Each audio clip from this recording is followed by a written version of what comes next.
Yo, here on Thursday, April 22nd. So, we left off last session on Tuesday talking about summing up the social policy retirement issues, which is very boring to you since you are not thinking about retirement anytime soon. So it's not of much interest to you.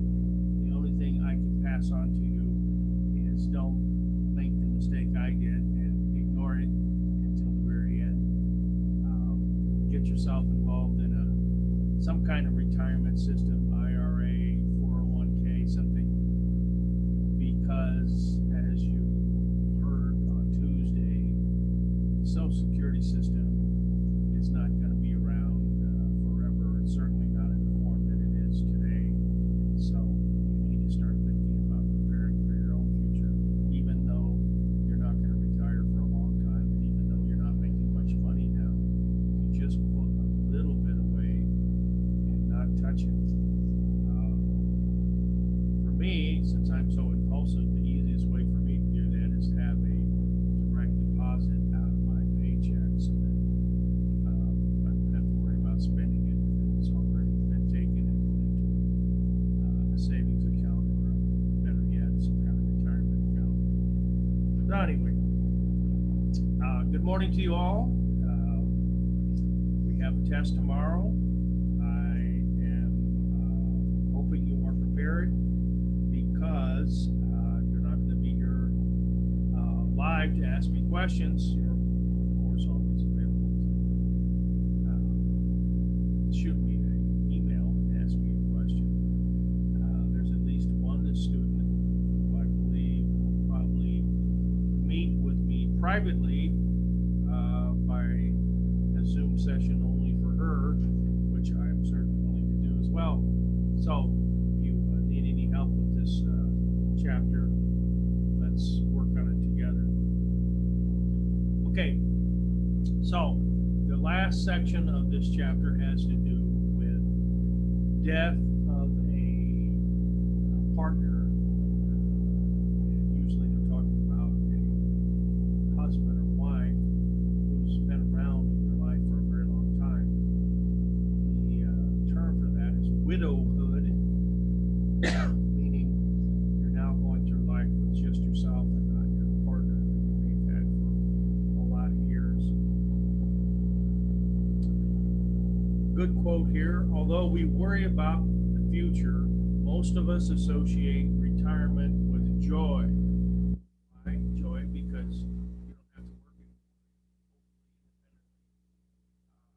Supportive, and you can go do things that you put off for all these years to do. The children are out of the house. Now go take a beautiful beach scene behind me, because I'm trying to get on that beach. You have no idea how much energy I'm putting in to make that happen, but so far I don't have the right answer. But anyway, that emotion of joy and joyful expectation of retirement not apply when widowhood has occurred. So people who plan together their lives for 40 or 50 years and saving and building on each other's memories and families, and then one person dies, and there you are in your golden years with no one at your side. That paints a different picture. You can imagine how, in fact, most of the literature says the most traumatic thing that can happen to a person is to lose a loved one like that. You know, they talk about parents, and the most traumatic thing that can happen is the loss of a child. But in this case, we're just talking about loss of a mate, a spouse, and that is the most devastating thing that can happen to you.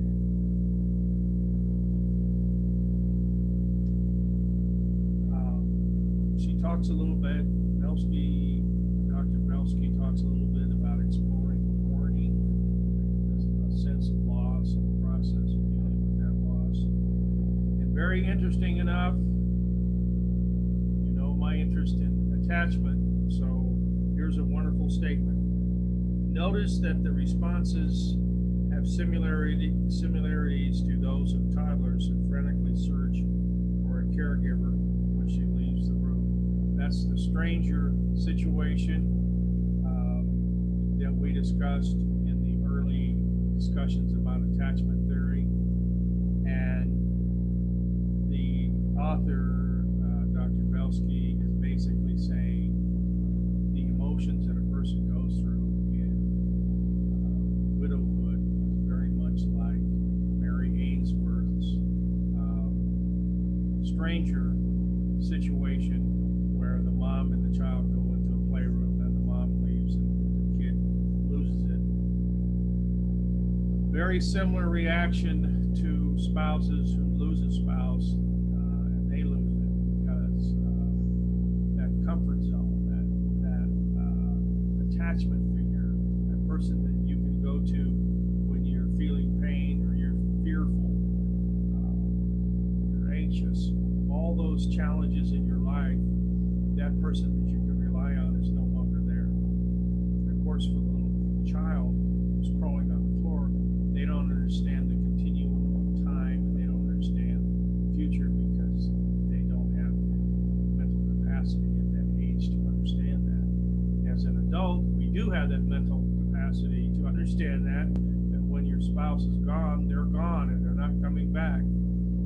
And whether there's a high likelihood that you will reconnect with somebody in your life and have another person that you can be attached to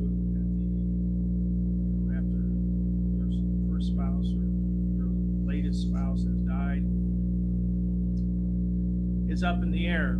Usually, if you're a male, the statistics are in your favor. If you're a male who has lost a long-time loved spouse, companion,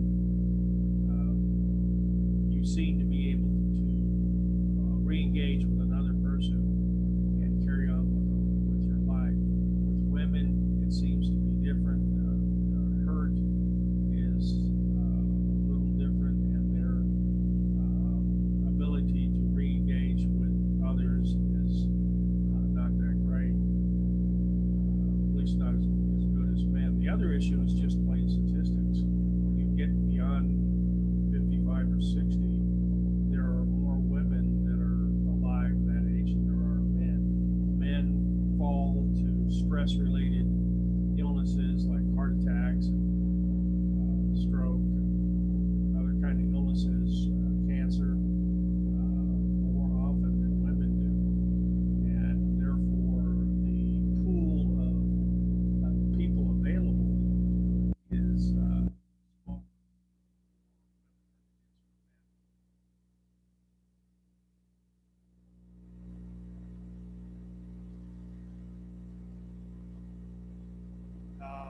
Belsky also mentions this concept called the widowhood mortality effect. You've probably heard about this, seen it on TV or read it somewhere.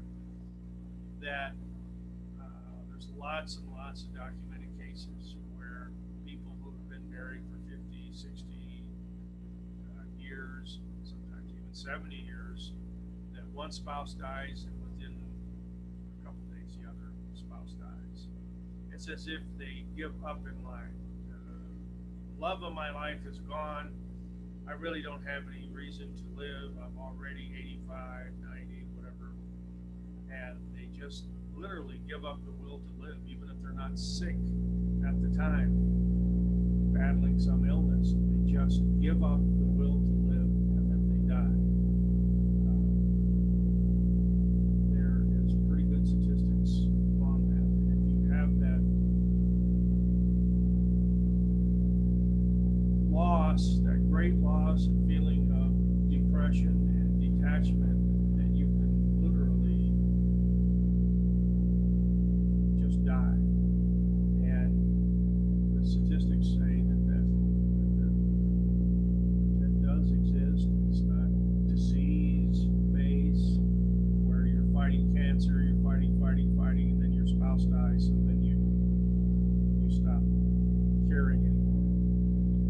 A person's drive and ability to live is somewhat dependent on their attitude. People tell you people that can work through cancer are people who are driven to live on, do continuing things in their life. They're not giving up on life. Giving up on life might mean death, and in some cases it does.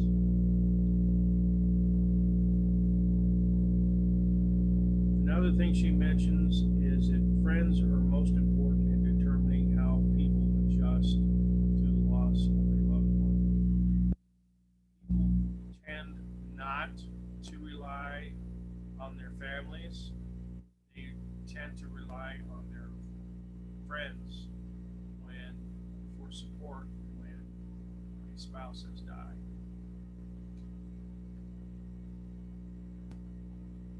Belsky also mentions that if one of your parents is going through this widowhood process, that it may not be a good idea to recommend them to go into a widowers group, like group therapy, and sit around and learn how to deal with the loss of your husband or wife. Belsky's of the belief that we are very resilient and we can work through a loss like that. And if you put people in a group of people who are widowers, it might tend to bring them down even further. And her feeling is that these widower groups are really best designed for people who have a tremendous inability to adapt to the loss of their partner. So if someone is just your parent or grandparent is obviously sad and depressed, maybe finding them things to do with their friends would be time better served for that relative of yours. Are men more vulnerable than women to being overwhelmed when they're widowed? The answer is mixed. For women, financial concerns can weigh heavily on them. For men, loneliness can seem more intense. Women can be viewed as more resilient than men when it comes to the loss of a partner. The example that I talked to you, the reality that I talked to you about men finding a partner after being widowed, here's a stat. To give just one example, 9 out of 10 men in a study that explored dating after widowhood were in a new relationship. One study does not make it true for everyone, but it is an example of how men seem to, probably because they're less capable of dealing with the loss, that their strategy to deal with the loss is to get involved with another person. Like me, for example, you get divorced and almost immediately looking around for another mate, and because some of us just don't like our life without a loved one in it. I believe I talked about this before, but I'll mention it again since she does. Researchers were astonished to discover that if a widow's husband or wife had been upbeat, happy, and highly satisfied with life, at least for the 4 years prior to somebody dying, this is an example of the resiliency of their loss. The living spouse, if their deceased spouse was uplifting and energetic and positive, then certainly the surviving spouse goes through that whole mourning process, but they seem to get through it quicker if their deceased spouse was more uplifting and positive and enjoying life.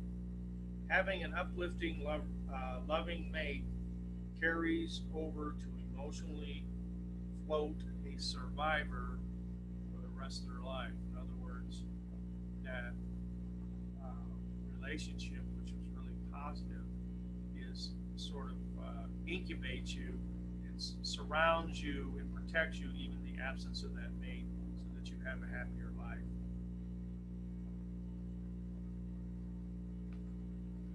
Now, she ends up the chapter with another good hot subject, which is people responding to their parent who has survived the death of their spouse dating again. She says, when father-child bonds were somewhat ambivalent, meaning not really strong, daughters in particular were apt to get very angry when their widowed dad had a new love life. This happens through divorce. There's a whole process of when you get divorced, your children sort of maintain a fantasy, and I mean even adult children have this fantasy that you two get back together or should be back together. And if you start dating somebody else, then that's a pretty good indication you're not going to get back together, and that can make your children, which are purposes I'm talking about, are adult children, really angry. Belsky herself, husband died, and she says, my experience when I found a new partner after my husband's death confirms this result. Why do you think some children, both daughters and sons, react so negatively when their widowed parent finds someone new to love? Something to think about.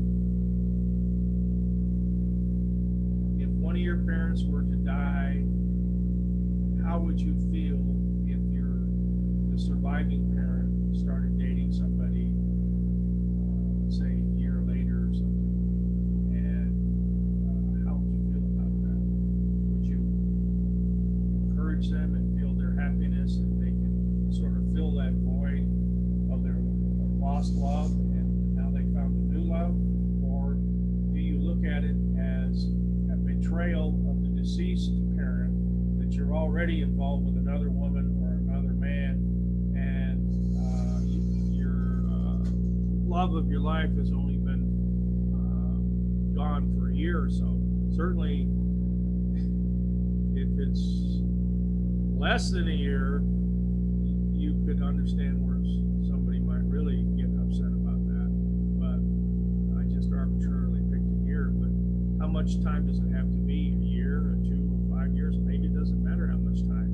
You're still going to be mad that your surviving parent is hooked up with another person. Kind of depends on your perspective. If you are in sync with your parent and realize that they are a loving person and want to be involved with somebody else, want to have a partner at their side, even though they lost their love of their life, then you could say, great, go for it. When I break up with a girlfriend, I go find another girlfriend eventually, even though they're not a parent, in a parent-child situation. So it's a very interesting viewpoint. So that completes chapter 13. So if you have questions, get back with me. And tomorrow is another day. Bombshell Friday. Let's see what kind of bombshells happen in the world tomorrow. You can bet the political shenanigans are going on today. There'll be something big happening. Seems to be a lot of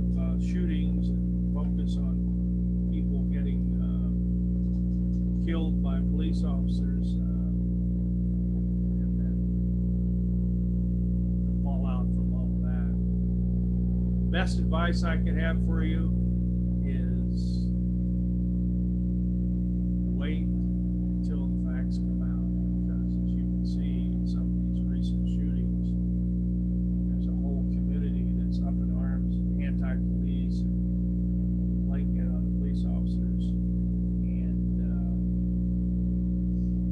police officers could have been incorrect, may not be, but best to. I mean, the latest I heard today was that a young girl, a 15-year-old girl who got shot when she was about to stab somebody, that there's a group of people in the blogosphere saying that the officer shouldn't have gotten involved. People fight all the time, and they should have just let him fight it out. Seems a little odd to me. Somebody in a knife fight. In fact, it's not even a fight, because the way the story went in that case, one girl had a knife and the other one didn't. So I would not encourage knife fights. I would not encourage letting somebody with a knife continue to attack, insult, batter a person who's not armed. And if they are armed, it's still stop. So it's a little more difficult when you have two people with a deadly weapon and neither one of them choose to drop the weapon, which I'm sure this girl was asked to drop the weapon. She didn't do it, so she got shot. And of course, she was killed. We'll see when the facts come out.